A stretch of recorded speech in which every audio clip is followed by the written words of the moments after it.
Both Israel and Hamas and also the third-party mediators are denying any reports of a potential military pause or a truce in the Gaza Strip.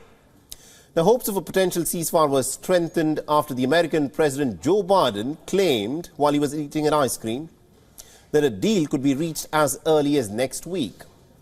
In an interview to the NBC, Biden said that Israel had agreed to halt fighting in Gaza for the holy month of Ramadan that starts from the 10th of March.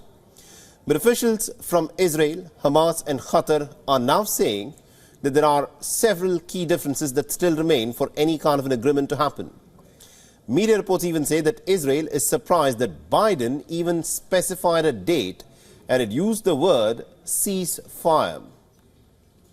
Top Hamas officials have told media organizations that the group is simply unaware of any ceasefire proposals that could be brokered by next Monday.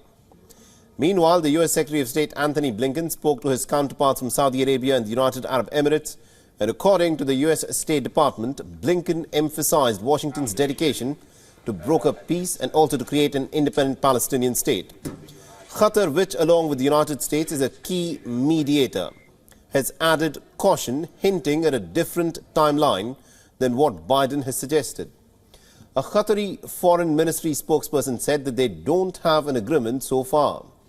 Meanwhile, the United Nations has said that over 576,000 Palestinians, that's about a quarter of the population of the Gaza Strip, are just one step away from starvation. A senior United Nations aid official has said that widespread famine could be almost inevitable without action.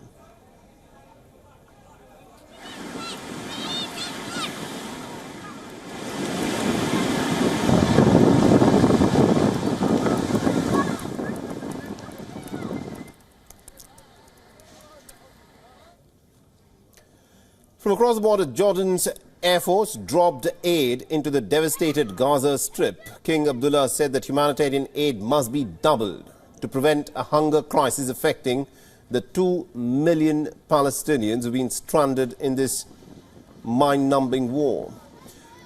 The people rowed their boats into the sea because some of the air aid that was dropped, the humanitarian aid, was actually dropped in the sea.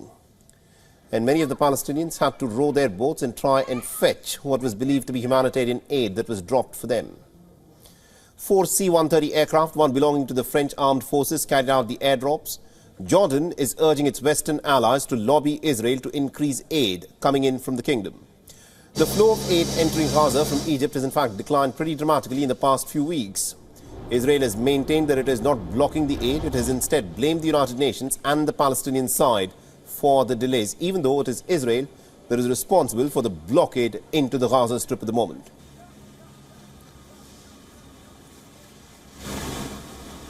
And our correspondent Jody Cohen is tracking the story closely for us from Ra'anana in Israel and has sent us this report. Listen in.